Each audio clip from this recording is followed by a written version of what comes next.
Peace and blessings. This is Raisa Giwala, the divorced Muslimah coach. And I'm coming to you today on to video number 18. What we're talking about today is, do you need permission to be, to feel respected, or to be respected, to be honored, to be valued, to be validated, to be dignified, and to really accept your imperfect self?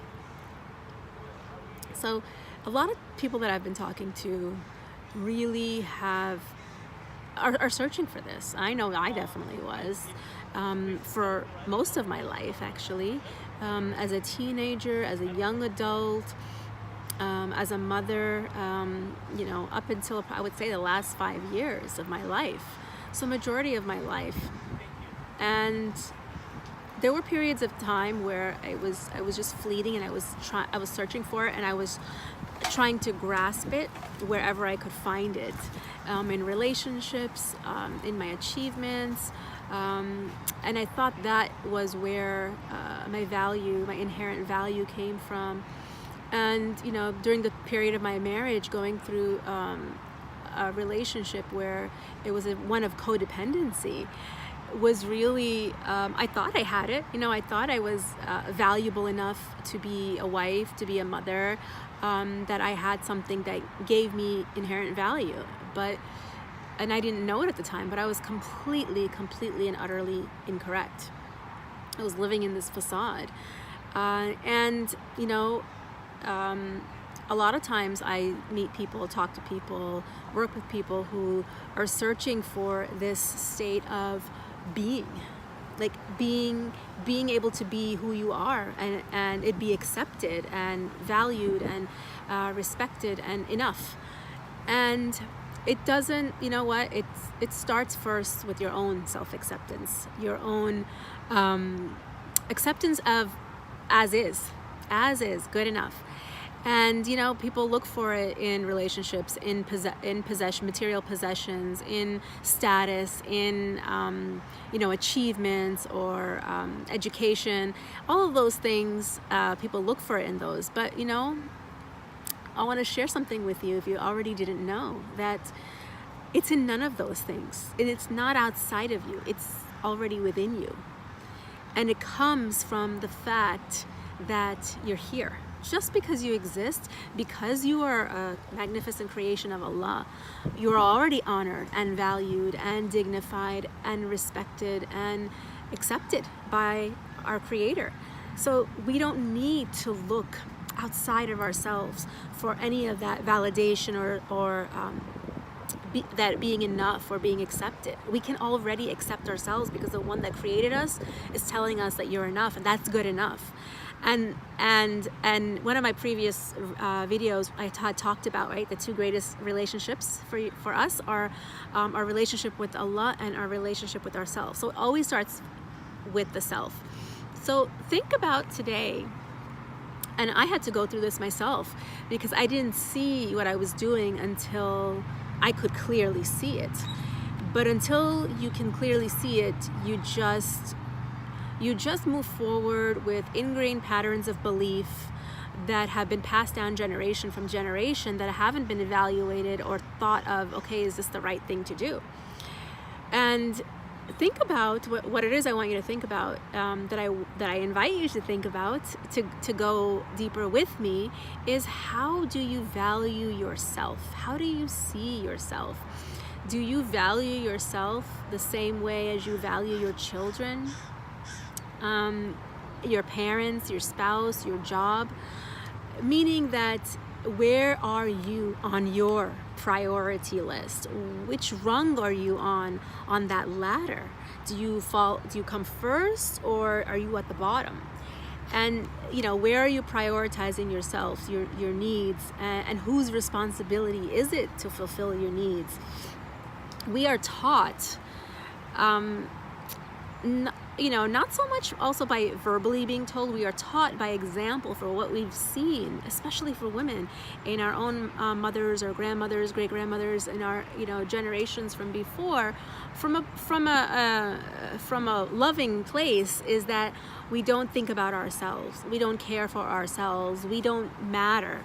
Everyone else is our responsibility to take care of, and that becomes an ingrained belief that you don't even recognize when you're putting yourself last. But what you do experience and you do feel is burnout, is resentment or bitterness or anger that your needs or wants or dreams are not being taken care of. And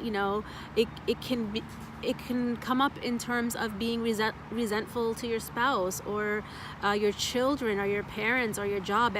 Everyone else is taking your energy, your time. Everything else matters, and you just don't have time for yourself. Have you experienced that? I know I certainly have. And until I realized how my thinking was, and where it came from, like, why did I believe this? And it's not about blame. It's not about, oh, well, I was taught this my whole life. But we have an opportunity as a unique, free-thinking human being and an individual to think differently. We don't have to think the same way as everyone else thinks. We weren't created as robots. We were created as souls, as individual, unique souls. And Allah asks us over and over in the Quran to reflect, to ponder, to think. And so, we have been taught not to invest in ourselves, not to care for ourselves, whether it's time, whether it's energy, whether it's effort, whether it's money, whether it's resources, material goods, right? And that makes us selfish. That's the message that we've been given, is that it's selfish to do something for yourself, whether it's in any of those categories: time, energy, resources, money. And then, if you do put yourself first, then you're a bad wife, you're a bad mother, you're a bad daughter, or you're just not good enough. You'll never measure up to who you should be and what you should be doing. We're riddled and we're burdened with guilt because it is normal and natural for the soul to want to go forward in what we were created to do. But if you're always being held back because you have to be doing for everyone else, we can never progress and fulfill the purpose that we were created for. And I know, culturally, it's a very ingrained belief that it's so much so is that, like, if your child needs, a new bike, or if your child needs like driving lessons, where do you draw the line? What is more important is at what cost is balancing that out. Meaning we can always make that excuse or that justification. No, it's my responsibility to give this to my child. I will sacrifice this for myself. And I'm not saying that we shouldn't be doing that as parents. That's what we do as parents. We sacrifice ourselves for our children. But when we are sacrificing ourselves, to what extent and what cost? What are the things that we can sacrifice, and what are the things that we should not be sacrificing?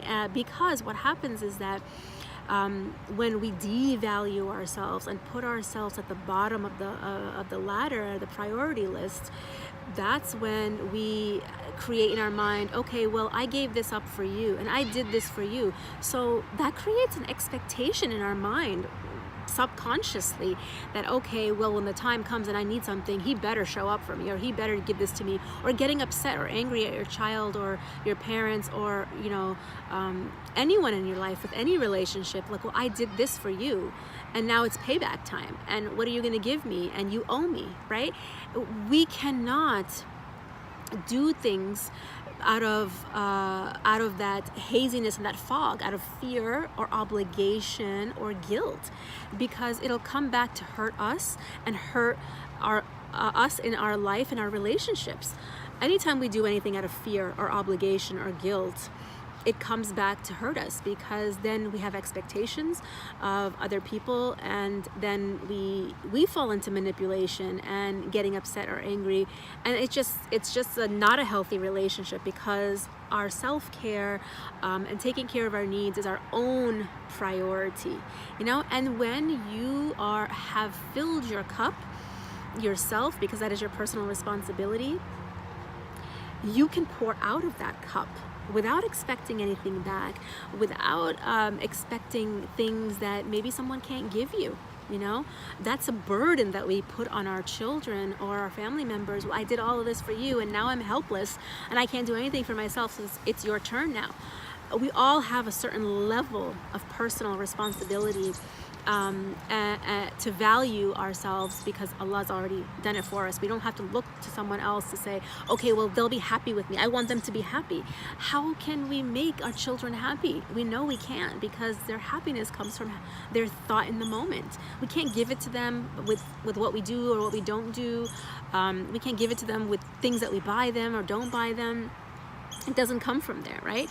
So, you know, the self-care and the taking care of ourselves, I know I touched on this before, but it's really about, can you say no for the things that are not right for you? Can you say yes to yourself? It's really about saying yes to yourself and not feeling guilty that this is your personal responsibility to take care of yourself and to fill yourself up so you can go out and you can pour outward from that cup, from a place of abundance, right? So, and our obligation is to Allah and to Allah alone. We are expected to be kind and respectful to our parents and our family members, but our obligation is to Allah. So if you're thinking about what am I doing pleasing to Allah, you can just, the spectrum is wide open. There's so many things that you can do, right? So our parents and our children and our relatives, they don't have control over us, right? And they don't dictate how we live our life. Our intention is to be pleasing to Allah willingly, with pleasure. And, you know, if you can't say yes to yourself without feeling guilty, willingly, with joy, then how can we say yes to other people from a place of abundance, willingly, with joy? And that self-care I'm talking about is really emotional, spiritual, physical, intellectual, financial, all of that care for our health. So my invitation to you today is to ask yourself, where are you putting yourself on your priority list, right? When are you caring for yourself first, your wants and your needs, and are you full? Are you serving and interacting from a place of abundance and fullness? Or are you expecting things back in return that you're not getting, and that's making you frustrated? So I'd love to hear your feedback, and I can't wait to talk to you guys. See you soon. Assalamu alaikum.